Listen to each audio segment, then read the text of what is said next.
네, 그래서 이제 남은 건 이번 주에 나올 재판부의 판결입니다.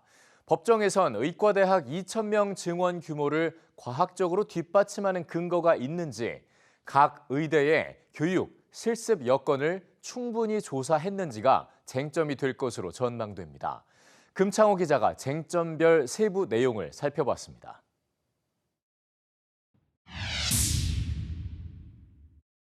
보건복지부는 의대의 증원 규모를 정하기까지 논의를 충분히 했다고 강조합니다.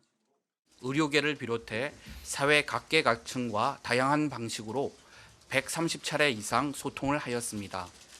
작년 1월부터 대한의사협회와 의료현안협의체를 발족해 총 28회 소통하였으며 하지만 2,000명 숫자가 언급된 회의는 정부가 법원에 제출한 49개 증거 목록 가운데 딱 한 건, 의대 증원 규모 발표 직전 진행한 보건의료정책심의위원회 회의뿐입니다. 지난해 의사 부족 문제 개선하겠다며 의사인력 전문위원회가 9차례 회의 진행했는데 여기서도 위원 대부분의 의견은 최대 1,000명 증원에 모였습니다. 1,000명을 점진적으로 가자. 또 어떤 분은 1년에 100명 내지 300명 정도에서 점진적으로 가고 왜 갑자기 2,000명이라는 게 툭 나왔냐 이거예요. 그래서 2,000명 증원이 과학적 결정이냐를 증명하는 게 의대 증원 집행정지 신청 다툼에서 무엇보다 중요합니다. 정부는 향후 의사 수가 10,000명 부족하다며 한국개발연구원과 보건사회연구원 그리고 서울대 홍윤철 교수의 논문을 근거 자료로 서울고등법원에 제출했습니다. 하지만 재판부는 이 증거에 부정적인 것으로 전해졌습니다. 이미 저자들이 자신들의 보고서 내용이 왜곡됐다고 언론에 발표한 만큼 과학적 근거라고 볼 수 없단 겁니다.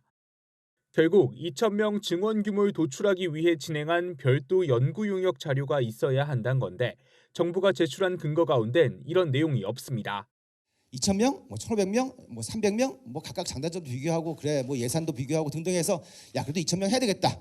최소한 틀렸더라도 이러이러한 이유로 2,000명을 해야 되겠다라고 한 회의는 있어야지 않습니까?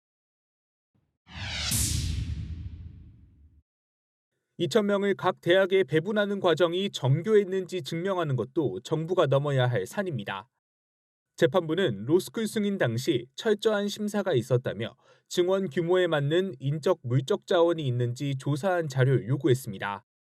그러나 교육부는 이런 논의를 진행한 의대정원 배정위원회 자료 공개에 소극적입니다. 법원에도 배정위원회 회의록 대신 의학교육점검반의 활동 보고서만 냈습니다.